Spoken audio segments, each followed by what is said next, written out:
ቅዱስ ስሙን እንድንጠራ የፈቀደልን እግዚአብሔር አምላካችን ስሙ የተመሰገነ ይሁን። እንደ እግዚአብሔር ቅዱስ ፍቃድ ለተወሰነች ደቂቃ አብረን እንቆያለን።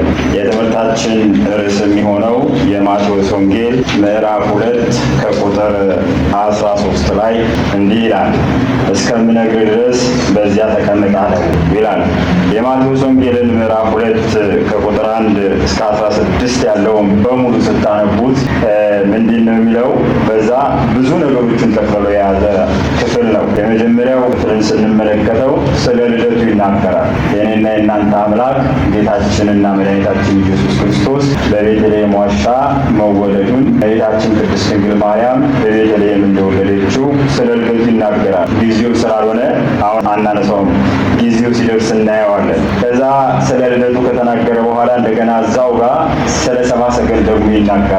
ሰብአ ሰገል እጅ መንሻ ይዘውለት መጥተው ለጌታችንና አምላካችን መድኃኒታችን ኢየሱስ ክርስቶስ የአምልኮት ስግደት ሰግደውለት ዕጣን፣ ወርቅና ከርቤ እንደሰጡት እዛው ላይ ይናገራል። ለእመቤታችንም የጸጋ ስግደት እንደሰገዱላት ከዛ በኋላ እዛው ላይ ስለ ስደቱም ይናገራል። ስለ ስደቱም ይናገራል። አሁን የምንነጋገረው ወቅቱም ጊዜውም ይሄ ስለሆነ ስለ ስደቱ እንነጋገራለን። እንደገና ደግሞ መመለሱንም ይናገራል። ስለሚጠጡም ይናገራል። ስለዚህ በዚህ ዙሪያ እነዚህን ሁሉ አጠቃሎ የያዘ የመጽሐፍ ቅዱስ ክፍል ነው። በብሉይ ኪዳን ያለው ዮሴፍ የያዕቆብ ልጅ ወደ ግብፅ እንደተሰደደ ኦሪት ዘፍጥረት ምዕራፍ 38 ቁጥር 28 ላይ እናገኛለን። የአዲስ ኪዳኑ ዮሴፍ ደግሞ እመቤታችን ቅድስት ድንግል ማርያምን ይዞ መልአኩ ቅዱስ ገብርኤል እንደነገራቸው እናቱንና ልጁን ይዘ ወደ ግብፅ ምን በላ ነው ተሽሻ ተሰደድ አለ። ተሰደድ ብሎ የአዲስ ኪዳኑ ዮሴፍ ያንን በልቡ ተስፋ ሰንቆ ወደ ግብፅ ተሰደደ። አሮን ለክህነት በሚመረጥበት ሰዓት በትሩ ለምልማ አብባለች። ዮሴፍም እመቤታችን ቅድስት ድንግል ማርያምን ለመጠበቅ ሲመረጥ የዮሴፍ በትር ምን ብላለች? ለምልማለች፣ አብባለች፣ አፍርታለች። ስለዚህ ይህ የመሰለ ነገር ነው የምንመለከተው። እስከምነግር ድረስ በዚያ ተቀመጥ ብሎ የተናገረው ሊቀ መላእክቱ ቅዱስ ገብርኤል ነው። ይህንን ስንመለከት የመጀመሪያው ጥያቄ ነው፣ ጌታችን ለምንድን ነው የተሰደደው? መሰደድ ለምን አስፈለገው? ለምን ወደ ሌላ ሀገር አልተሰደደም? ለምንድን ነው ወደ ግብፅ የተሰደደው? ብዙ ሀገሮች አሉ፣ ብዙ ቦታዎች አሉ መሰደድ የሚገባበት ቦታ። እንደገና ደግሞ ሳይሰደድ እዛው ቁጭ ብሎ ሄሮድስን ማጥፋት አይችልም? ለምንድን ነው የተሰደደው? የኔና የእናንተ አምላክ እሱን እንመለከታለን። ሊቃውንት ቤተ ክርስቲያን ጌታችንና አምላካችን መድኃኒታችን ኢየሱስ ክርስቶስ የተሰደደበትን ሲናገሩ ስለ 4 ምክንያት ነው ይላል። ስለ 4 ምክንያት ጌታችን ተሰዷል ብለው ይናገራሉ። አንደኛው ይሄ ጌታን ሄሮድስ መግደል እየቻለ መሰደዱ ይላሉ። መሰደዱ ምትሃት እንዳይደለ ለማጠየቅ ነው ይላሉ። ምትሃት እንዳይደለ ለማጠየቅ ነው። ለምን ስጋ የለበሰ አካላዊ ቃል መሆኑን ለማጠየቅ ምትሃት አይደለም።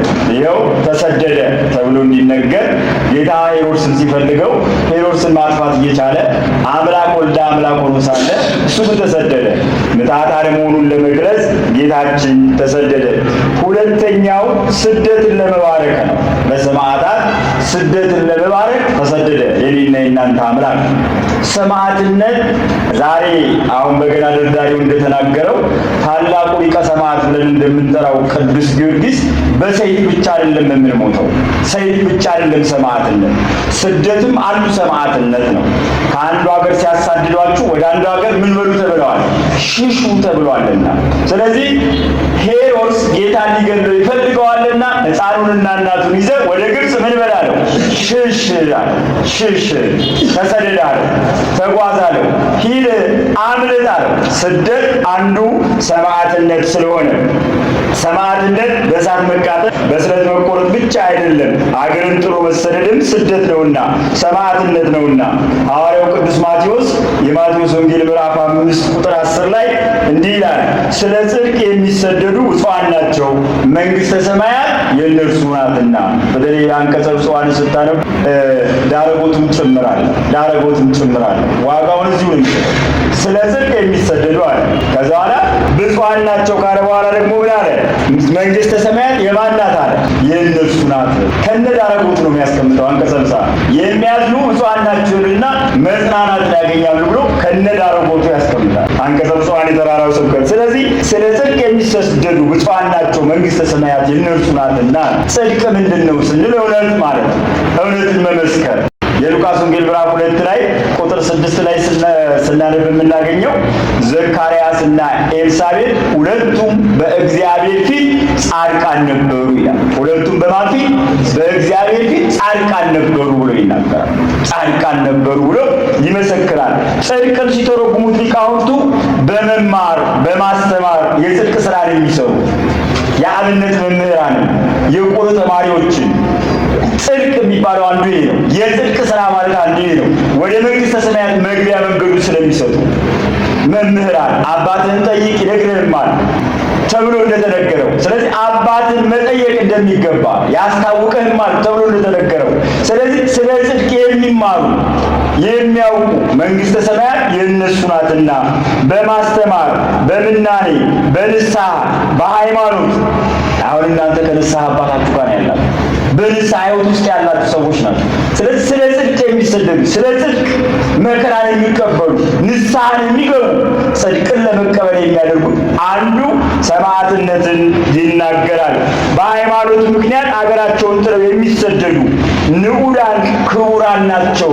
ንዑዳን ክቡራን ናቸው። ብፁዓን ናቸው የሚለው ሲተረጉሙ ንዑዳን ክቡራን ናቸው፣ መንግሥተ ሰማያትን ምን ያደርጋሉና ይወርሳሉና ተብሎ የተነገረልን ለእኔና ለእናንተ ነው። ስለዚህ ስለ ጽድቅ የሚሰደዱ ስደት ሰማዕትነት እንደሆነ ይነግረናል። ሐዋርያው ቅዱስ ጴጥሮስም ይህንን አጽንኦት ሰጥቶ ይናገራል። አንደኛ ጴጥሮስ ምዕራፍ 2 ቁጥር